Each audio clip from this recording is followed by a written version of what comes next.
Hello दोस्तों, कैसे हो? मैं आशा करता हूँ कि आप स्वस्थ होंगे और मस्त होंगे। तो चलिए दोस्तों, रेशियो की उसी कड़ी को थोड़ा आगे बढ़ाते हुए आज क्लास नंबर 13 से शुरुआत करेंगे, जिसमें हम एक नया टाइप और एक नया कंसेप्ट सीखने वाले हैं। और दोस्तों, यहां से जो अभी 2022 में सीएचएसएल के एग्जाम में यहां से क्वेश्चन बना हुआ था, ठीक है, तो ये हो जाता है बहुत ज्यादा महत्वपूर्ण, बहुत ज्यादा इंपॉर्टेंट। तो चलिए दोस्तों, करते हैं आज की क्लास को शुरू। ठीक है, टाइम चलिए क्वेश्चन नंबर 80 जैसे कि आपको दिख ही गया होगा बोर्ड पर। तो ये वाला जो टाइप है दोस्तों बहुत ज्यादा इंपॉर्टेंट है, इस बार सीएचएसएल में यहां से क्वेश्चन आया हुआ है। ठीक है, तो क्वेश्चन नंबर 80 में क्या दिया हुआ है कि ए बी और सी के व्यय का अनुपात 16:12:9 है। ठीक है, तो ए बी और सी के व्यय, यानी कि व्यय का मतलब क्या होगा? खर्चा। खर्च का अनुपात कितना है दोस्तों? 16:12:9 है। अगर वे अपनी आय का 20%, 25% और 40% बचाते हैं, तो यदि ए बी और सी की कुल आय 35,700 रुपए है, तो उनकी व्यक्तिगत आय कितनी होगी? तो उनकी व्यक्तिगत आय कितनी होगी? तो आपसे वो जानना चाहता है कि ए बी और सी इन तीनों की व्यक्तिगत आय कितनी है, इनकम कितनी है। ठीक है, देखिए यहां पे हमें दिया हुआ है दोस्तों किसका रेशियो? रेशियो दिया हुआ है हमें केवल एक्सपेंडिचर का। तो तीन लोग हैं, ए बी और सी। तो एक क्वेश्चन में बिल्कुल प्रॉपर तरीके से तुम्हें समझाऊंगा ताकि तुम चीजों को अच्छे से समझो। ठीक है, अच्छा ले लो ले लो। देखिए भाई, तो ए बी और सी के व्यय का जो अनुपात है वो 16:12:9, और अगर वे अपनी आए, ठीक है, तो यहाँ पे जो एक्सपेंडिचर का रेशियो दिया हुआ है, एक्सपेंडिचर यानी कि खर्च का जो रेशियो दिया हुआ है दोस्तों, वो कितना दिया हुआ है भाई? वो दिया हुआ है 16:12:9, 16:12:9। तो खर्चे का अनुपात दिया हुआ है आपको। और फिर क्या बोलता है कि अगर वे अपनी आय का, कितनी आय का 20% और 25% और 40% बचाते हैं, यदि ए बी सी की कुल आय 35,700 रुपए है, तो उनकी व्यक्तिगत आय कितनी होगी? तो दोस्तों, अगर आपको ए बी और सी की व्यक्तिगत आय बतानी है, तो इसका मतलब हमें ए बी और सी की इनकम का रेशियो निकालना पड़ेगा सबसे पहले। ठीक है, तो ए बी और सी की जो इनकम का रेशियो होगा वो क्या होगा, वो हमें सबसे पहले निकालना पड़ेगा। तो आप मुझे एक बात बताओ, अगर ए अपनी आय का 20% बचाता है, अगर ए अपनी आय का 20% बचाता है, तो खर्च कितना करेगा दोस्तों? 80% करेगा। और 80% की जो फ्रैक्शन वैल्यू होगी 80/100, यानी कि 4/5। तो अपनी आय का 80% अगर खर्च करेगा, देखिए अगर भाई टोटल इनकम 100% होती है, 100% में से अगर 20% बचाता है, अपनी आय का 20% बचाता है, तो इस बात का मतलब होगा कि वो अपनी आय का 80% क्या करेगा? खर्च करेगा। और 80% की जो फ्रैक्शन वैल्यू होगी वो 4/5 होगी। तो मैं ये कह सकता हूं कि अगर ए की इनकम 5 यूनिट है, तो उसने खर्च कितना किया दोस्तों? 4 यूनिट किया। खर्च कितना किया उसने? 4 यूनिट। जबकि क्वेश्चन में यहां पे जो रेशियो दिया हुआ है, रेशियो में ए अपना खर्च कितना करता है? 16 यूनिट। तो इसका मतलब 4 यूनिट किसके बराबर होगा? 16 यूनिट के बराबर होगा। और 1 यूनिट किसके बराबर होगा? 4 के। और 5 यूनिट किसके बराबर होगा? 5 चौक 20 के। यानी कि ये ए की इनकम का रेशियो आया। एक ही इनकम का रेशियो कितना दोस्तों? 20 यूनिट। तो इनकम का ही रेशियो निकालना है मुझे। तो एक ही जो इनकम का रेशियो होगा, एक ही जो इनकम का रेशियो होगा दोस्तों, वो कितना हुआ? वो हुआ 20 यूनिट। क्लियर होगी बात? इसी तरीके से अगर आप यहां पर देखते हो कि बी ने 25% बचाया, बी ने कितना बचाया दोस्तों? 25% अपनी आय का। अगर 25% बचाता है तो उसका मतलब 75% खर्च करेगा। और 75% की जो फ्रैक्शन वैल्यू होगी वो 25 3 75, 25 का 100, यानी कि अपनी आय का 75% अगर खर्च करेगा, यानी कि अगर उसकी आय कितनी है दोस्तों? 4 यूनिट, तो खर्च कितना करेगा? 3 यूनिट।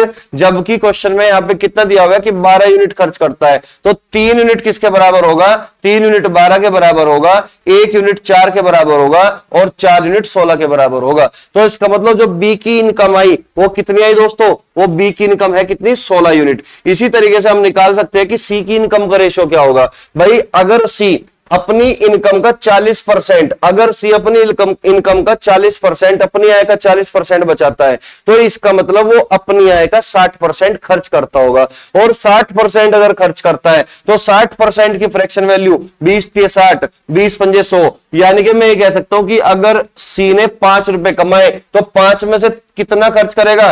3 यूनिट खर्च करेगा। जबकि यहां पे कितना खर्च किया हुआ है दोस्तों? 9 यूनिट। तो 3 यूनिट 9 के बराबर होगा, 3 यूनिट 9 के बराबर होगा, 1 यूनिट 3 के बराबर होगा और 5 यूनिट 15 के बराबर होगा।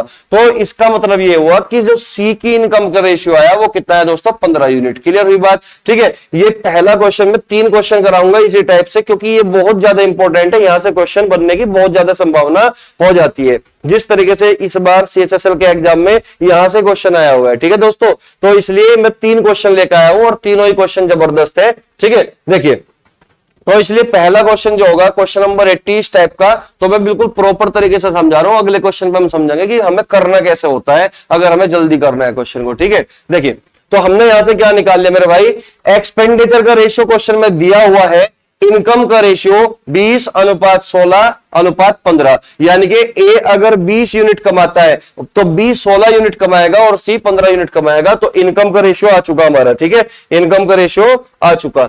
तो यहां पे क्वेश्चन में क्या दिया हुआ है, टोटल इनकम, टोटल जो इनकम है तीनों की वो कितनी है, 35,700। टोटल इनकम कितनी है तीनों की, 35,700। तो मेरे दोस्त रेशियो एक ऐसी चीज है जिसमें क्वेश्चन में जो चीज दिया जाता है वही चीज हमेशा हम रेशो से निकालते हैं। ठीक है, तो क्वेश्चन में मैं दिया हुआ है तीनों की कुल इनकम का योगफल 35,700, तो हमें रेशो से भी तीनों की कुल इनकम का योगफल निकालना पड़ेगा। ठीक है, तो 20 और 16 और 15 31, 31 और 20 कितना हो गया दोस्तों, 51, यानी कि 59। तो तीनों की इनकम का कुल योगफल कितना है दोस्तों, 51 यूनिट। कितना, 51 यूनिट। जबकि क्वेश्चन में है 35,700, तो 51 यूनिट ही 35,700 के बराबर होगा कि नहीं? आप कहोगे सर बिल्कुल। तो यहां से 1 यूनिट की वैल्यू किसके बराबर होगी, 1 यूनिट की वैल्यू होगी दोस्तों 700 के, क्योंकि 51 से 7 बार कटेगा 357 और 2 जीरो तो 700। तो इसका मतलब क्वेश्चन में क्या पूछ रहा है कि उनकी व्यक्तिगत आय का अनुपात क्या होगा, व्यक्तिगत आय का, यानी कि 20 यूनिट की वैल्यू पूछ रहा है आपसे, 16 यूनिट की वैल्यू पूछना चाहता है आपसे, 15 यूनिट की वैल्यू पूछना चाहता है। 1 यूनिट अगर 700 के बराबर है तो 20 यूनिट दोस्तों किसके बराबर होगा भाई, 7 दूनी 14, यानी कि 14,000 रुपए के बराबर होगा। यानी कि आंसर वो ऑप्शन जिसमें 14,000 हो। तो 16,000, 12,800 ये आंसर नहीं हो सकता, 24,000, 19,200, 18,000 ये आंसर नहीं हो सकता। अब दोस्तों हम 2 ऑप्शन में फंस चुके कि हो सकता है कि नन ऑफ दीज, यहां पे दिया हुआ है इसमें 14,000 होता लेकिन 2 वैल्यू और अलग होती, तो हम निकाल लेते हैं। ठीक है, तो 20 यूनिट की वैल्यू कितनी, 14,000, 16 यूनिट की वैल्यू 16 सत्ते 112, यानी कि 11,200 रुपए।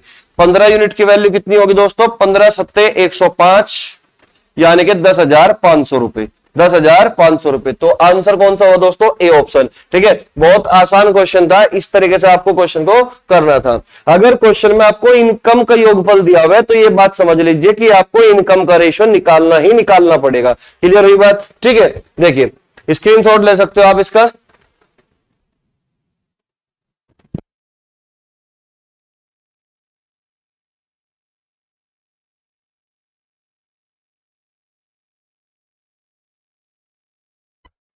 देखो दोस्तों, हमें एग्जाम में करना कैसे होता है कि अगर हमें देखो जितना कम लिखोगे उतना फायदा होगा। ठीक है, उतना सिलेक्शन के पास जाओगे। तो हमें क्वेश्चन को कम किस तरीके से लिखेंगे आपको समझना पड़ेगा। एक तो तरीका मैंने ये बता ही दिया, लेकिन आपको डायरेक्ट ये इनकम का रेशियो लिखना आना चाहिए। डायरेक्ट आपको इनकम का रेशियो लिखना आना चाहिए, यानी कि जितनी बात मैंने आपको बोल के बताई या लिख के बताई वो आप मेंटली करना है। देखिए कैसे करोगे, तो आपको करना क्या था दोस्तों, आपको सबसे पहले आपको क्वेश्चन को पढ़ना था इत्मीनान से, बिल्कुल अच्छे से कंसंट्रेशन के साथ। तो आपको केवल इतना काम करना था क्वेश्चन में।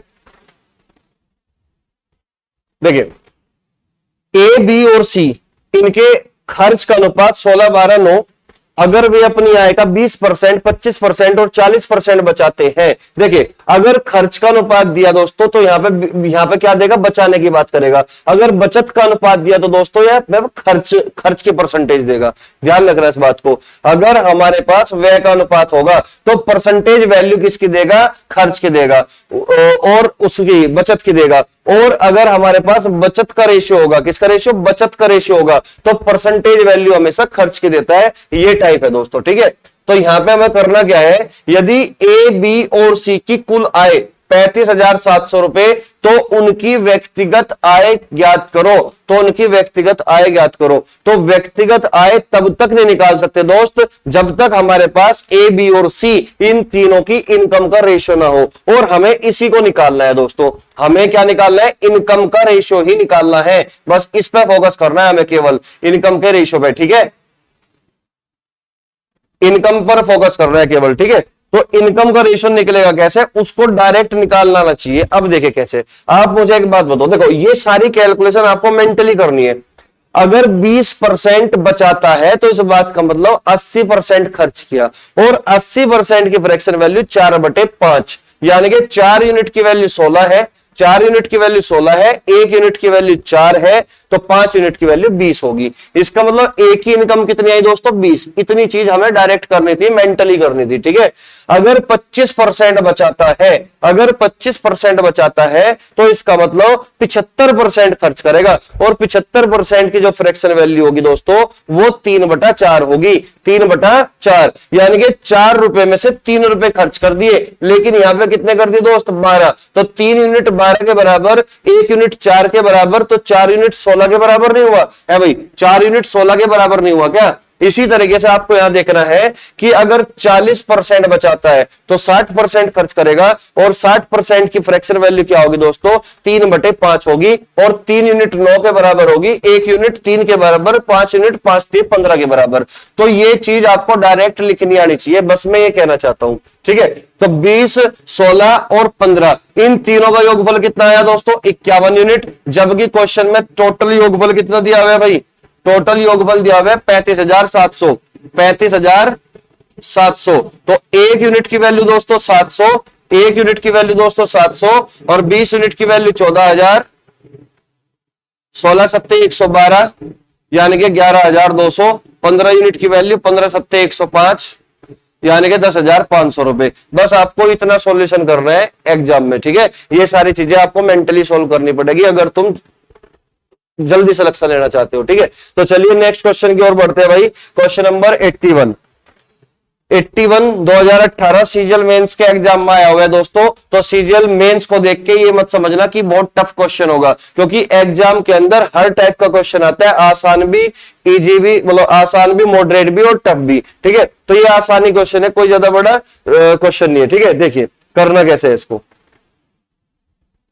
ए, बी और सी अपनी आय का क्रम से 80%, 85% और 75% खर्च करते हैं। दोस्तों अगर परसेंटेज वैल्यू खर्च की दी है तो हमेशा पक्का रेशो जो देगा वो बचत का देगा, ये बात याद रखना। अगर परसेंटेज वैल्यू खर्च की दे रखी है तो रेशियो हमेशा किसका देगा? बचत का रेशियो देगा। तो आप देख लीजिए कि यदि उनकी बचत का अनुपात कितना है? 8-9-12। बचत का अनुपात कितना है दोस्तों? 8-9-12। तो ए और सी की आय में 18,000 रुपए का अंतर हो तो बी की आय कितनी होगी? ए और सी की आय में 18,000 रुपए का अंतर हो तो सी की आय, सॉरी बी की आय कितनी होगी? तो दोस्तों बी की आय तब तक नहीं निकाल सकते हम जब तक हमारे पास ए, बी और सी की इनकम का रेशियो न हो। और मैं पिछले क्वेश्चन में आपको बता चुका हूं कि हमें इनकम का रेशियो दोस्तों डायरेक्ट लिखना आना चाहिए, कि डायरेक्ट किस तरीके से लिखेंगे इनकम को, ठीक है। तो समझिए दोस्तों, भैया आप मुझे एक बात बताओ, हमारे पास किसका रेशियो है? बचत का रेशियो है, ठीक है। और यहां पे क्या बोला कि आय का क्रम से 80%, यानी कि ए अपनी आय का 80% क्या करता है भाई? 80% खर्च करता है। ए अपनी आय का 80% खर्च करता है, तो बचाएगा कितना? आप कहोगे सर 20% बचाएगा। और 20% की फ्रैक्शन वैल्यू 1/5 होती है। 20% की फ्रैक्शन वैल्यू कितनी? 1/5। यानी मैं ये बोल सकता हूं कि अगर एक की इनकम 5 यूनिट है तो उसने 1 रुपया बचाया होगा, यानी कि 5 पर 1 बचाया। लेकिन यहां पे बचाया कितना मेरा भाई? 8 यूनिट। यहां पे बचाया कितना? 8 यूनिट ना। तो 1 यूनिट की वैल्यू ही 8 है और 5 यूनिट की वैल्यू 40, 8 पंजे 40, यानी कि एक की इनकम कितनी आई? 40 यूनिट। एक की इनकम कितनी आई मेरे भाई? 40 यूनिट। क्लियर हुई बात यहां तक? ठीक है। इसी तरीके से अगर मैं यहां पे देखता हूं 85% लिखा हुआ है कि बी अपनी आय का 85% खर्च करता है। अगर बी ने अपनी आय का 85% खर्च किया तो बचाया कितना, आप कहोगे 15%, और 15% की जो फ्रैक्शन वैल्यू होगी वो क्या 3/20 में होती, यानी कि अगर बी की कुल इनकम 20 रुपए है तो उसने 3 रुपए क्या कर लिया दोस्तों, उसने 3 रुपए बचा लिया। लेकिन यहां पे कितना बचा रखा है दोस्तों, 9 यूनिट, तो क्या 3 यूनिट ही 9 के बराबर नहीं है, 1 यूनिट 3 के बराबर होगी और 20 यूनिट 20×3=60 के बराबर होगी। तो बी की इनकम कितनी होगी मेरे भाई, 60 यूनिट। बी की इनकम कितनी होगी, 60 यूनिट। इसी तरीके से अगर हम बात करें किसकी, सी के रेशियो की, सी के इनकम के रेशियो की, तो आप यहां देख रहे होंगे कि 75% खर्च करता है सी। सी कितना करता है, 75%, तो बचाएगा कितना, 25%, और 25% की फ्रैक्शन वैल्यू 1/4, यानी कि 1 यूनिट की वैल्यू 20, तो 4 यूनिट की वैल्यू कितनी होगी, 20/80। यानी कि यहां से आप डायरेक्ट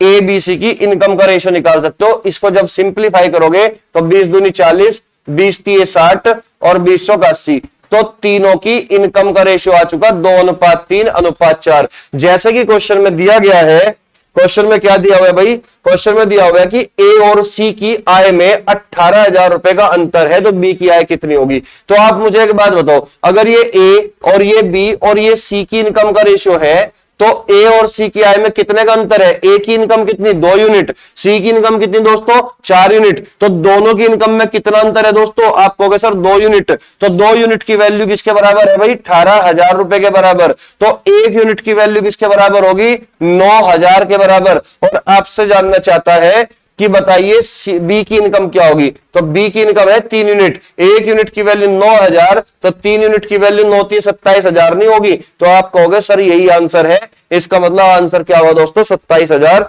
जो कि बिल्कुल करेक्ट आंसर है, और सी ऑप्शन इसका करेक्ट आंसर होगा। ठीक है, तो मैं आशा करता हूं कि आप इस बात को अच्छे से समझ पाए होंगे कि किस तरीके से हमें डायरेक्ट रेशियो लिखना होता है। ठीक है, क्वेश्चन में ज्यादा से ज्यादा काम मेंटली सॉल्व करने की कोशिश करो, ताकि लिखना कम पड़े और काम जल्दी हो, स्पीड के साथ काम हो। ठीक है ना दोस्तों, क्योंकि नॉलेज और स्पीड दोनों का कॉम्बिनेशन होना बहुत जरूरी है। ठीक है, तो दोस्तों अगले क्वेश्चन को समझते हैं। क्वेश्चन ये भी इसी तरीके का है। ठीक है, देखिए क्वेश्चन नंबर 82। तो मैं आशा करता हूं कि आप पेन और पेपर लेकर बैठ रहे होंगे, तो सबसे पहले आप ट्राई कीजिए, फिर मैं आपका आंसर मैच कराऊंगा। ठीक है भाई, चलिए पढ़िए क्वेश्चन को। Question number 82, question number 82।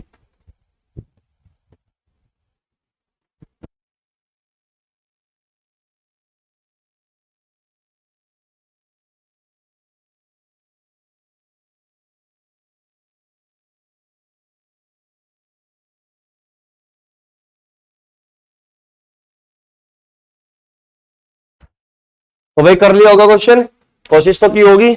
चलिए देखते हैं कितने बच्चों का आंसर सही होगा और कितने बच्चों का आंसर गलत होगा। ठीक है, देखिए क्वेश्चन क्या था, क्वेश्चन क्या था कि पी क्यू आर की आय का योगफल, पी क्यू आर की आय का योगफल 1,39,200, 1,39,200। ठीक है, पी क्यू आर की आय का योगफल 1,39,200 रुपए है। पी क्यू आर क्रम से अपनी आय का 75%, 85 सही 5/7, 85 सही 5/7% और 63 सही 7/11% खर्च करते हैं। यदि उनकी बचत 17, 12 और 8 के अनुपात में है, तो फिर पी और आर के वेतन में क्या अंतर होगा, पी और आर के वेतन में क्या अंतर होगा। तो मेरे दोस्त एक बात समझिए, यहां पे फिर से पी और आर के वेतन में अंतर पूछ रहा है। बहुत जबरदस्त कंसेप्ट है दोस्तों, बहुत जबरदस्त। ठीक है, यहां से क्वेश्चन आता ही आता है, इसलिए बहुत ध्यान से समझना है चीजों को। ठीक है, तो देखिए यहां पे हमें दिया होगा योगफल किसका, पी क्यू आर, योगफल दिया हुआ है और पूछना क्या चाहता है, पी और आर के वेतन में अंतर पूछना चाहता है। तो दोस्तों पी और आर के वेतन में अंतर हम तब तक नहीं निकाल सकते जब तक हमारे पास दोस्तों रेशियो नहीं होगा। तरीके बहुत सारे होते हैं क्वेश्चन को सोल्व करने का, लेकिन जो बेस्ट अप्रोच है दोस्तों वो रेशियो मेथड से ही करना है इस सवाल को। ठीक है, तो चलिए भाई, तो इसमें हमें दिया हुआ है बचत का रेशियो, किसका दोस्तों, बचत का रेशियो कि 17, 12, 8। जैसे कि मैं पहले ही बता चुका हूं, अगर आपको बचत का रेशियो देता है तो परसेंटेज वैल्यू किसकी देगा, खर्च की देगा, और अगर आपको खर्च का रेशियो देता है तो परसेंटेज वैल्यू हमेशा वो बचत की देगा। ठीक है, याद रखना इस बात को। चलिए तो 17:12 8, यानी कि ए ने 17 यूनिट बचाया, बी ने 12 यूनिट बचाया और सी ने 8 यूनिट बचाया। लेकिन क्वेश्चन में कहा गया कि भाई ए नहीं है, पी क्यू आर है, तीन लोग पी क्यू आर, मेरे मुंह से ए बी सी निकल गया ना, ठीक है। तो पी ने कितना बचाया भाई 17 यूनिट, और क्यू ने कितना बचाया 12 यूनिट, और क्यू ने कितना बचाया 8 unit, P Q R, R ने कितना बचाया 8 यूनिट। लेकिन क्वेश्चन में कहा गया कि पी तो भाई खर्च करता है 75%। पी कितना खर्च करता है 75%। अगर पी ने 75% खर्च किया मेरे दोस्त, तो बचाया कितना होगा 25% ना। तो 25% की फ्रैक्शन वैल्यू क्या होगी, 25% की फ्रैक्शन वैल्यू क्या होगी 1/4, यानी कि 4 पर उसने 1 बचाया होगा, जबकि यहां पे कितना बचा रखा है 17 यूनिट। तो 17 चौका 68, इसका मतलब ये होगा कि पी की जो इनकम का रेशियो होगा वो 68 यूनिट होगा। कितना होगा दोस्तों 68 यूनिट, क्योंकि 75% अगर पी ने खर्च किया तो 25% बचाया, और 25% की फ्रैक्शन वैल्यू होती है 1/4, यानी कि उसने 4 रुपए पर 1 रुपए की बचत की। लेकिन पी ने बचत कितनी कर रखी है 17 यूनिट की, तो 1 17 के बराबर है और 4 17 चौका 68 के बराबर है। तो इसका मतलब क्या हुआ कि पी की जो इनकम बनेगी दोस्तों वो 68 यूनिट बनेगी। ठीक इसी तरीके से आप यहां देख रहे होंगे कि 85 सही 5/7%, 85 सही 5/7% खर्च करता है कौन क्यों, 85 सही 5/7% खर्च करता है कौन क्यों। ठीक है, तो सबसे पहले आप मुझे एक बात बताइए कि 85 सही 5/7% की जो फ्रैक्शन वैल्यू होगी वो क्या होगी। ठीक है, देखिए 85 सही 5/7% की फ्रैक्शन वैल्यू होती है दोस्तों 6/7। ये 6/7 होती कैसे है वो समझिए। ठीक है, आप मुझे एक बात बताओ भाई, एक बहुत आसान सी फ्रैक्शन वैल्यू होती है 14 सही 2/7, 14 सही 2/7। आप कहोगे सर 14 सही 2/7 को आपने कैसे सोच लिया। दोस्तों ये जो 7 दिखाई दे रहा है ना, आपको 7 दिखाई दे रहा है, तो आपको ये चीज समझनी पड़ेगी कि थोड़ा रिलेट करके पढ़ना है चीजों को, कि 14 सही 2/7, यहां 7 देखते ही मैं समझ गया कि 14 सही 2/7 का ये लगभग कुछ गुना होगा। ठीक है, तो 14 सही 2/7% की फ्रैक्शन वैल्यू बच्चा बच्चा जानता है कितनी होती है 1/7 होती है। भाई 14 सत्ते 98, 98 और 2 100, 100 से 100 कटेगा तो 1/7 होगी कि नहीं, आप कहोगे सर बिल्कुल। ठीक है, तो 14 सही 2/7% की फ्रैक्शन वैल्यू 1/7, तो ये लगभग इसका कितना गुना है भाई 14 6 84, लगभग 6 गुना होगा कि नहीं, 6 गुना। तो ये भी कितना गुना हो जाएगा फिर, ये भी 6 गुना होगा, यानी कि इसकी फ्रैक्शन वैल्यू कितनी बनेगी 6/7। देखिए 6 गुना कैसे है, देखिए 14 6 84 प्लस 6 की मल्टीप्लाई 6 दूनी 12, 12/7। तो क्या 12/7 को आप ऐसे लिख सकते हैं 84 प्लस 7 ही कम 7 प्लस 5/7 लिख सकते हो, और 84 और 1 कितना हो गया 85, और 85 सही 5/7। क्लियर हुई बात। इस तरीके से हम फ्रैक्शन निकालते समय हमेशा परसेंटेज वैल्यू को थोड़ा रिलेट करते हैं आपस में। ठीक है, कि कितना गुना कौन किसका कितना गुना होगा। ठीक है, तो समझिए, तो 85 सही 5/7% की जो फ्रैक्शन वैल्यू आई दोस्तों वो 6/7 आई। 85 सही 5/7% की जो फ्रैक्शन वैल्यू आई वो कितनी आई भाई 6/7 आई। और इसने कहा कि 85 सही 5/7% खर्च करता है, तो इसका मतलब मैं कह सकता हूं कि 7 रुपए उसकी इनकम थी और उसने 6 रुपए खर्च किया, तो बचाया उसने 1 रुपया होगा। बचाया उसने कितना होगा 1 यूनिट बचाया होगा। भाई 7 रुपए अगर कमा के लाया तो 6 यूनिट खर्च करेगा, तो बचाएगा कितना 1। लेकिन यहां पर कितना बचा रहा है दोस्तों 12 यूनिट, तो 1 यूनिट 12 के बराबर, तो 7 यूनिट 12 सत्ते 84 के बराबर। तो मैं ये कह सकता हूं दोस्तों कि 84 यूनिट होगी किसकी इनकम, क्योंकि 84 यूनिट होगी किसकी इनकम, क्योंकि भाई। ठीक है, इसी तरीके से मैं अगर देखता हूं कि 63 सही 7/11% खर्च करता है। भाई आर ने कितना खर्च किया 63 सही 7/11, 63 सही 7/11, समझिए 63 सही 7/11%। आप मुझे एक बात बताओ, इस बटे में 11 को देख के कुछ बात नहीं आई दिमाग में, घंटी नहीं बजी दिमाग में ना भाई, कुछ बात समझ में आई कि नहीं। 9 सही 1/11% होती है, एक आसान सी परसेंटेज वैल्यू 9 सही 1/11, और इसकी फ्रैक्शन वैल्यू कितनी होगी 1/11। देखिए 11 ने 99, 99 और 100, 100 से परसेंटेज घटेगा तो 1/11 ही बचेगा ना। इस 11 को देखते दिमाग में आई कि 9 सही 1/11 परसेंटेज वैल्यू होती है, जिसकी फ्रैक्शन वैल्यू 1/11 होती है। तो आप ये देख रहे होंगे भाई कि अगर मैं इसका 7 गुना कर दूं, कितना गुना कर दूं 7 गुना, तो 7 नम 63 और 7/11, तो ये 7 गुना है कि नहीं है? आप कहोगे सर बिल्कुल, तो ये भी 7 गुना होगा, यानी कि इसकी फ्रैक्शन वैल्यू कितनी बनेगी? 63 सही 7/11, परसेंटेज की जो फ्रैक्शन वैल्यू बनेगी वो 7/11 बनेगी। इसका मतलब ये हुआ कि अगर 63 सही 7/11% खर्च करता है तो इसकी फ्रैक्शन वैल्यू 7/11, यानी कि अगर आर ने 11 रुपए कमाए तो 7 रुपए खर्च किए होंगे, 11 रुपए कमाए तो 7 रुपए खर्च किए होंगे, तो उसने 4 रुपए बचाए होंगे। लेकिन यहां पे बचा कितने रखे हैं मेरे भाई? 8 यूनिट, तो 4 8 के बराबर है, 1 2 के बराबर है, तो 11 22 के बराबर नहीं होगा। 11 किसके बराबर होगा दोस्तों? 22 के बराबर। तो यहां से जो आर का रेशियो आया इनकम का वो कितना है? 22 यूनिट। ठीक है, तो मैं आशा करता हूं कि आप इस बात को समझ चुके होंगे। ठीक है, ये समझाने के लिए इतनी बात बताई गई, लेकिन जब तुम क्वेश्चन में मतलब एग्जामिनेशन हॉल में बैठते हो तो पूरे तैयार होकर जाते हो। ये सब चीज आपको देखते ही समझ जाना है कि ये इसकी 85 सही 5/7% की फ्रैक्शन वैल्यू 6/7 है, और 63 सही 7/11% की फ्रैक्शन वैल्यू 7/11 है। ठीक, 11 कमाया 7 खर्च किया, तो इसका मतलब 4 बचाया, 4 2 के बराबर, 11 22 के बराबर। ठीक है, इसी तरीके से 85 सही 5/7 की फ्रैक्शन वैल्यू कितनी होगी मेरे भाई? 6/7, यानी कि अगर 7 कमाया 6 रुपए खर्च किया तो 1 बचाया, लेकिन 1 12 के बराबर है, तो 12 7 84, यानी कि क्यू की जो इनकम होगी वो 84 यूनिट होगी। क्लियर हुई बात यहां तक? ठीक है, तो अब क्वेश्चन में क्या कहना चाहता है उसको समझना है भाई। ठीक है, अब क्वेश्चन में वो क्या कहना चाहता है? क्वेश्चन में कह रहा है कि फिर पी और आर के वेतन में क्या अंतर है? पी और आर के वेतन में क्या अंतर है, समझिए भाई। तो सबसे पहले मैं यहां पे क्या करूंगा? रेशो बना लूंगा इसका। है भाई, रेशो बना लो, 2 से काट दो, 34 दूनी 68, 42 दूनी 84, और ये हो गया 11। तो पी क्यू आर की जो इनकम का रेशियो आया वो 34 42 और 11 आया। और क्वेश्चन में दिया हुआ है पी और आर के वेतन का में क्या अंतर है? पी और आर के वेतन में क्या अंतर है? तो पी का वेतन कितना है? 34, और आर का वेतन कितना है मेरे भाई?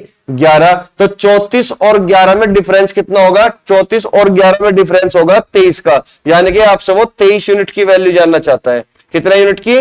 23 यूनिट की वैल्यू जानना चाहता है। अगर आपसे वो 23 यूनिट की वैल्यू जानना चाहता है मेरे दोस्त, तो आंसर वो ऑप्शन होगा जो 23 से पूरा पूरा डिवाइड होगा। तो 23 से पूरा पूरा डिवाइड 42,000 तो नहीं हो सकता, ये आंसर तो कभी भी नहीं हो सकता। ठीक है, इसी तरीके से आपको दिख रहा होगा यहाँ पे 34,400, यानी कि 23 दूनी 46 ज्यादा हो गया, 23 कम 23, 7 और 4 11, 114। 23 से 114 नहीं कटेगा, तो इसका मतलब आंसर दोस्तों 34,400 भी नहीं होगा। ठीक है, यहां पर देखते हैं 37,200, 23 कम 23, 7 और 7 14, 142 है ना, 7 और 7 14, 142 भी 23 से नहीं कटेगा, तो आंसर कौन सा होगा फिर? 36,800। 36,800। चलो चेक कर लेते हैं कोई ये फाइनल आंसर है कि नहीं है। ये बताओ मुझे क्वेश्चन में क्या दिया हुआ है? योगफल दिया हुआ है कि नहीं? क्वेश्चन में दिया हुआ है योगफल कि तीनों की कुल आय का योगफल 1,39,200 है। यहां पे तीनों की कुल आय का योगफल कितना बनेगा दोस्तों? ठीक है, 4 और 2 6 और 1 7, 4 और 1 5 और 3 8, 87 यूनिट, 87 यूनिट। जबकि तीनों की कुल आय का योगफल दिया हुआ है 1,39,200, 1,39,200 योगफल दिया हुआ है। ठीक है, 1,39,200। तो ये कितनी बार कैंसिल आउट होगा? 3 से काट लेते हैं, 29,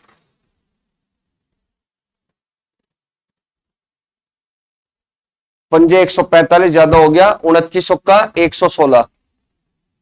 ठीक है, चलो 3 से काट लेते हैं, 29 बार कटेगा, और 3 से कितने बार? 3 चौक 12, 3 छंग 18, 3 चौक 12 और 2 जीरो। ठीक है, तो 29 से कितनी बार कटेगा? 29 यूनिट की वैल्यू 46,400। 1 यूनिट की वैल्यू निकालते हैं यहां से, 29 दूनी 58 ज्यादा हो गया, 29 कम 29, कितना बचेगा दोस्तों? ये बचेगा तुम्हारा 46 है, 10 और 1 11, 11 और 6 15, 11 और 6 17, 174। कितनी बार कटेगा? कट नहीं रहा क्या?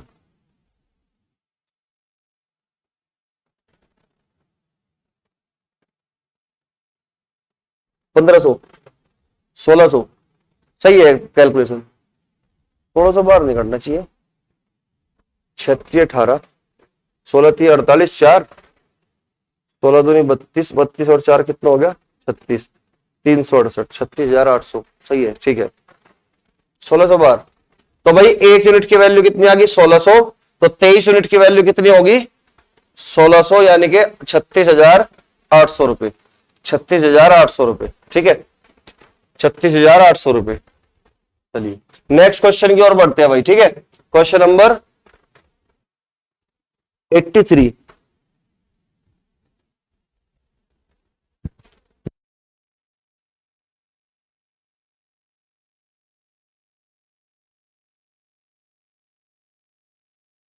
चलिए भाई नेक्स्ट क्वेश्चन की ओर देखते हैं, क्वेश्चन नंबर 83। क्वेश्चन नंबर 83 देखिए भाई, 3,068 रुपए को, 3,068 रुपए को ए बी सी में इस प्रकार विभक्त किया गया कि यदि इनके भागों में से क्रम से 10 रुपए, 14 रुपए तथा 20 रुपए कम कर दिए जाए तो शेष धन 5, 6, 7 के अनुपात में, तो शेष धन 5, 6, 7 के अनुपात में होगा। इसमें बी का भाग क्या होगा, इसमें बी का भाग क्या होगा, ठीक है। तो 3,068 रुपए टोटल ए बी सी में इस प्रकार विभक्त किया जाता है कि इनके भागों में क्रम से 10 रुपए, 14 रुपए और 20 रुपए कम कर दिए जाए।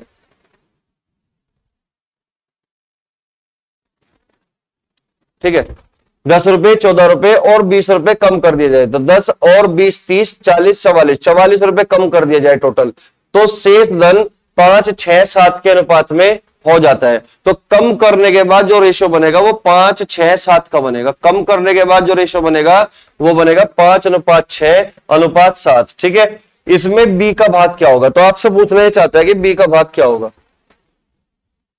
कि बी का भाग क्या होगा। देखिए भाई, अगर 3,068 में से टोटल हमने कम कितना किया 10, 14 और 20, यानी कि टोटल हमने 44 रुपए कम कर दिया। तो जब 44 रुपए कम करोगे तो 8 में से 4 गए 4 और 6 में से 4 गए 2, यानी कि 3,024।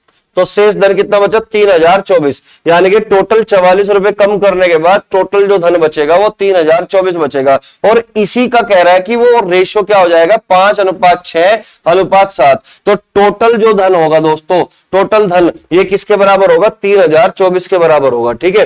तो यहां पे दिया हुआ है क्वेश्चन में कि बी का भाग क्या होगा, तो बी का भाग क्या होगा, तो आपसे केवल बी का भाग जानना चाहता है। तो बी का भाग कितना है दोस्तों 6, टोटल कितने में से 5 और 6 11 और 7 18, यानी कि 18 में से 6 भाग है, यानी कि 6 कम 6 36 18, यानी कि टोटल 3,024 का कितना भाग दोस्तों, 3 से काट दोगे 3,000 यानी कि 1,008, 3 कम 3 0 0 3 8 24, यानी कि 1,008। ये 1,008 टोटल 3,024 में से हिस्सा है। 3,024 में से टोटल हिस्सा कितना दोस्तों 1,008 का। क्लियर हुई बात। लेकिन आपसे वो पूछना चाहता है बी का भाग, तो बी के भाग में हमने कितना रुपया कम किया भाई, बी के भाग में हमने 14 रुपए कम किया। टोटल बी का भाग पूछना चाहता है वो 3,068 रुपए में से, लेकिन ये 3,024 में से कितना भाग आया 1,008 रुपए। तो 1,008 रुपए में हमें 14 रुपए और जोड़ने पड़ेंगे,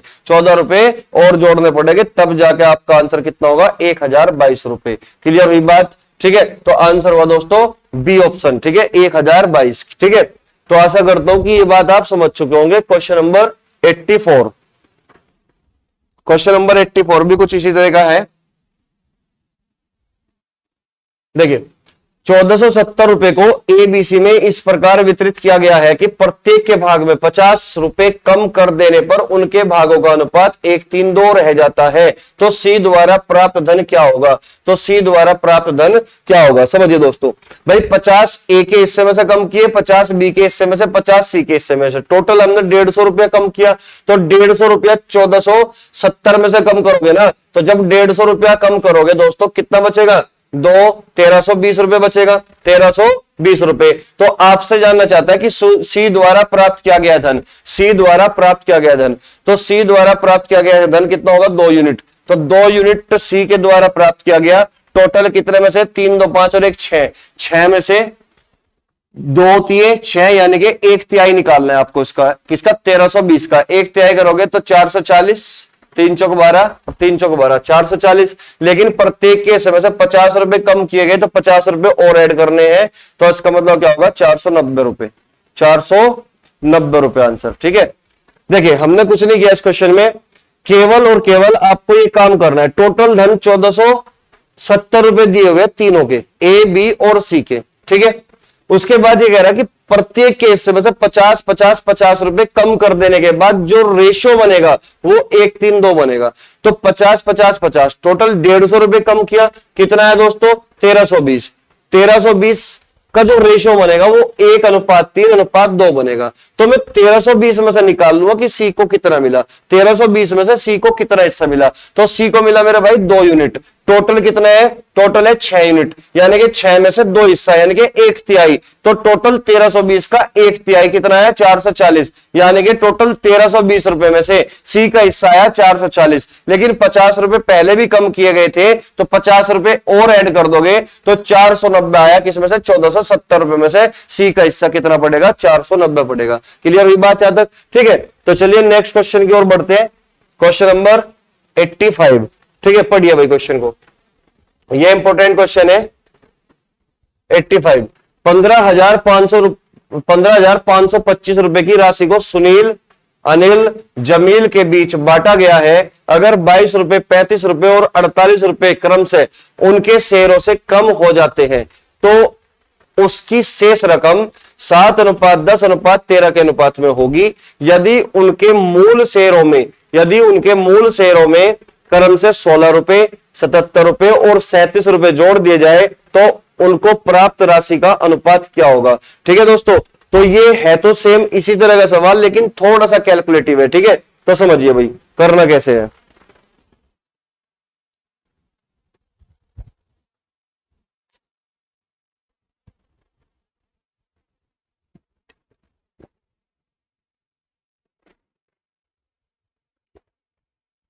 देखो पानी, देखिए भाई 15,525 रुपए की राशि को सुनील, अनिल और जमील, ये सुनील है, ये अनिल है और ये जमील है, के बीच बांटा गया। अगर 22 रुपए, 35 रुपए और 48 रुपए, 22 रुपए, 35 रुपए, 22 रुपए तो यहां से, 35 रुपए और 48 रुपए, 48 रुपए क्रम से उनके शेयरों से कम हो जाते हैं तो उनकी शेष रकम 7:10:13 के अनुपात में होगी। 7:10:13 के अनुपात में होगी।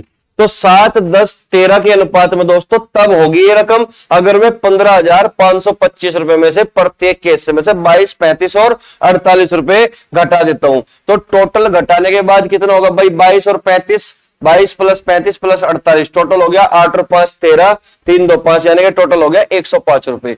यानी कि तीनों के हिस्सों में से मुझे टोटल कितना घटाना है, 105 रुपए घटाना है। तो 15,525 टोटल था, इसमें से जब आप 105 घटाओगे तो 0 2 5 में से गया 4, यानी कि 15,420। तो जो 15,420 रुपए बचता है इसी का रेशो बनता है 7:10:13। इसी का रेशो है दोस्तों 7:10:13। ये कहा ना कि अगर 22 रुपए, 35 रुपए और 48 रुपए क्रम से उनके शेयरों में से क्रम से कम कर दिया जाए तो उसकी जो शेष रकम बचेगी, तो ये शेष रकम ही तो आई, तो शेष रकम का जो रेशो बनेगा वो 7:10:13 के अनुपात में होगी। ठीक है, शेष रकम का। यदि उनके मूल शेयरों में क्रम से 16 रुपए,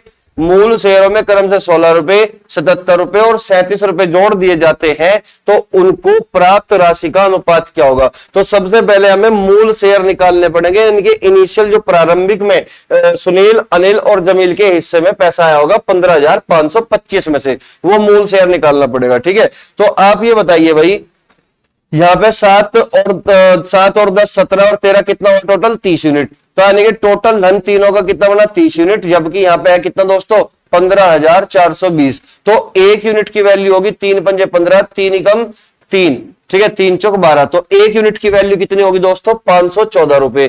तो अगर 1 यूनिट 514 के बराबर है तो 7 यूनिट की वैल्यू 7 चौक 28 है भाई, 7 चौक 28, 2 7 और 2 9, 7 पंजे 35। यानी कि मैं ये कह सकता हूं कि 15,420 रुपए में से सुनील को 3598 रुपए मिले। ठीक इसी तरीके से अनिल को कितने मिलेंगे भाई, अनिल को मिलेंगे आप 1500 वो 5140 रुपए, अनिल को मिलते हैं 5140 रुपए, किसमें से 15,420 में से अनिल का हिस्सा है 5140 रुपए। ठीक इसी तरीके से हमें निकालना है जमील का हिस्सा कितना होगा 15,420 में से, तो 13 की मल्टीप्लाई करिएगा 514 में, तो 13 चौका 52, 5 13 और 5 कितना होगा दोस्तों 18, और 13 पंजे 65 और एक कितना होगा दोस्तों 66, यानी कि 15,420 में से जमील का जो हिस्सा होगा वो 6682 रुपए होगा। लेकिन ये 15,420 में से है, हमें निकालना है 15,525 रुपए में से। तो जितना रुपया हमने पहले कम किया उसको वापस जोड़ दीजिए, तो 22 रुपए हमने कम किया तो 22 जोड़ दीजिए, तो 8 और 2 10, 9 और 2 11 और 1 12, तो ये होगा कितना दोस्तों 3620 रुपए, और इसमें 35 ऐड करोगे तो 5 4 और 3 7, यानी कि 5175 रुपए, 48 ऐड करोगे इसमें तो 8 और 2 10, 8 और 4 12 और 1 13, तो ये हो गया दोस्तों 6730 रुपए। यानी कि 15,525 रुपए में से 3620 रुपए किसका है हिस्सा, सुनील का हिस्सा है, और 5175 रुपए किसका हिस्सा होगा दोस्तों, ये अनिल का हिस्सा होगा, और इसी तरीके से 6730 रुपए जमील का हिस्सा होगा। ठीक है, लेकिन अब क्वेश्चन में क्या बोलता है, क्वेश्चन में बोल रहा है कि भाई प्रत्येक केस में अगर 16 रुपए 77 रुपए और 37 रुपए जोड़ दिए जाए तब रेशो क्या बनेगा, तो 16 तो इसमें जोड़ने हैं और 77 इसमें जोड़ना है और 37 इसमें जोड़ना है। ठीक है, 37 में जोड़ने की बात कर रहे हैं। ठीक है, तो जोड़ दीजिए 6 2 और 1 3, 3636 रुपए, यहां पे 7 और 5 12, 7 और 7 14, 7 और 5 12, 7 और 7 14 और 1 15, तो ये कितना हो गया दोस्तों 5252 रुपए। इसी तरीके से 7 3 और 3 6, 6767 रुपए। तो आपसे जानना ये चाहता है कि दोस्तों इसका रेशो क्या होगा। ठीक है, 3636 का, 5252 का और 6767 का रेशो क्या होगा। तो दोस्तों एक छोटा सा कंसेप्ट आपको समझना पड़ेगा। देखिए, अगर 1001, ये 1001 एक नंबर है, 1001, अगर आप 1001 के साथ कोई भी 3 अंकों की संख्या ले लो, कोई भी 3 अंकों की संख्या, जैसे कि 351 को ले लो, अगर आप 1001 के साथ कोई भी 3 अंकों की संख्या लेते हो तो ये जो 3 अंकों की संख्या है ये 2 बार रिपीट होकर 6 अंकों में बदल जाती है, यानी कि 351 351। ठीक है ना, यानी कि मैं ये कहना चाहता हूं कि 1001 में अगर आप किसी भी 3 अंकों की संख्या की मल्टीप्लाई करते हो तो वो 2 बार रिपीट होने के बाद कितने की बन जाती है, 6 अंकों में बदल जाती है। ठीक है, एक तो कंसेप्ट है दोस्तों ये, यानी कि 1001 के ऊपर यूपी कांस्टेबल में क्वेश्चन आया हुआ है कई बार। ठीक है ना, तो ये इंपॉर्टेंट नंबर हो जाता है 1001। ठीक इसी तरीके से एक नंबर है दोस्तों, एक नंबर कौन सा है दोस्तों 101, एक नंबर है कौन सा 101, ये भी बहुत ज्यादा इंपॉर्टेंट नंबर है। तो इसमें क्या होगा, अगर हम कोई भी 2 अंकों की संख्या, जैसे कि मैं 35 लेता हूं, 35 की मल्टीप्लाई करोगे तो ये 35 2 बार रिपीट होकर 4 अंकों में बदल जाता है, यानी कि 35 35, कितना 35 35। क्लियर हुई बात, कहने का मतलब ये हुआ कि 101 के साथ कोई भी 2 अंकों की संख्या, 2 अंकों की संख्या की मल्टीप्लाई करोगे तो वो 2 अंकों की संख्या 2 बार रिपीट होगी और 4 अंकों में बदल जाती है। तो ये एक कंसेप्ट है, ये दोनों ही नंबर बहुत ज्यादा इंपॉर्टेंट है, एक तो 1001 और एक 101। 1001 में 3 अंकों की संख्या की मल्टीप्लाई करने पर वो 3 अंकों की संख्या 2 बार रिपीट होगी और 6 अंकों में बदलेगी। इसी तरीके से 1001 में 2 अंकों की संख्या की मल्टीप्लाई करोगे तो वो 4 अंकों में बदलेगी 2 बार रिपीट होने के बाद। ठीक है, तो यहां पे कुछ इसी तरह का दिखाई दे रहा होगा आपको कि 3636, 5252, 6767, इसका मतलब ये 101 से मल्टीप्लाई, 101 से सिंप्लीफाई हो सकता है, 101 से ये भी कटेगा, 101 से ये भी कटेगा, 101 से ये भी कटेगा, यानी कि 101 से 36 बार, 101 से 52 बार और ये 101 से 67 बार। ठीक है, क्वेश्चन बहुत अच्छा था दोस्तों, लेकिन थोड़ा सा कैलकुलेटिव था, तो आंसर कौन सा होगा, क्वेश्चन ऑप्शन नंबर सी। ठीक है, तो मैं आशा करता हूं दोस्तों कि आपको ये सारे क्वेश्चन काफी अच्छे लगे होंगे। ठीक है, तीनों ही देखो इस वीडियो में आपने 2 टाइप पढ़े, एक तो पहले 3 क्वेश्चन और बाद के ये 3 क्वेश्चन, बाद के 5 या कितने क्वेश्चन, 6 क्वेश्चन, 6 क्वेश्चन, 3 और 3 6 क्वेश्चन पढ़े। पहला टाइप भी बहुत ज्यादा इंपॉर्टेंट था दोस्तों और ये भी टाइप बहुत ज्यादा इंपॉर्टेंट है। ठीक है, तो मैं आशा करता हूं कि आपको ये सब चीज समझ में आई होगी। तो चलिए दोस्तों, ज्यादा वीडियो लंबी ना हो इसलिए आज की क्लास को यहीं पे खत्म करते हैं, अगली वीडियो में मिलेंगे, तब तक के लिए नमस्कार, जय हिंद जय भारत।